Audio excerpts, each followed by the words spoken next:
ایران پر دوبارہ حملے کی تیاری کی جا رہی ہے۔ ٹرمپ کے ساتھ ملاقات کے فوراً بعد نتن یاہو نے اور ٹرمپ نے یہی بات کہی۔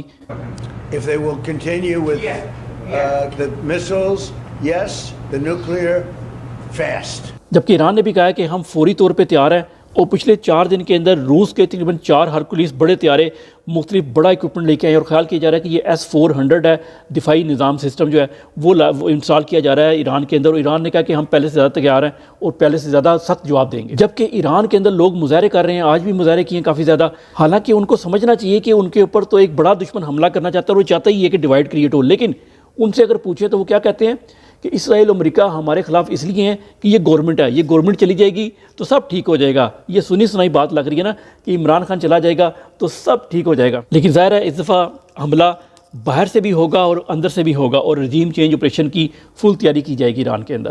دوسری طرف نتن یاہو نے 3 امپورٹنٹ باتیں کی ہیں، وہ سنیں ذرا۔ So Christian Zionism facilitated the rise and success of Jewish Zionism. صہیونی کرسچن کا شکریہ ادا کیا، تمام کرسچن کا نہیں، یہ اینگلو کرسچن ہوتے ہیں، ان کے پر کبھی بات کریں گے، ان کا شکریہ ادا کیا جن کی وجہ سے ہم امریکہ میں حکومت کر رہے ہیں اور ہم اسرائیل بھی اس مقام پہ پہنچا ہے۔ اور دوسری بات، Radical Shiite Islam and radical Sunni Islam. That means the axis that is led by Iran and the axis, the Sunni axis, led by the Muslim Brotherhood. And we're capable of doing that in Africa.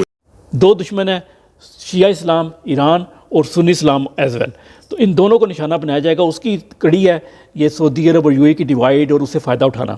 اور تیسری بات اس نے یہ کی ہے کہ اگلا plan ہمارا ہے افریقہ کے اندر سومالی لینڈ کو لے کے اور باقی چیزوں کو لے کے UAE کے ساتھ مل کے، ظاہر ہے وہ تو ہمیں پتہ ہے بات تو نہیں اس نے کی، مل کے افریقہ کے اندر جو ہے نا نیکسٹ یہ ساری مشن مکمل کیے جائیں گے، کیونکہ فلسطینیوں کو ادھر مختلف ملکوں کے اندر شفٹ کرنا ہے اور ادھر اپنا اثر رسوخ بڑھانا ہے۔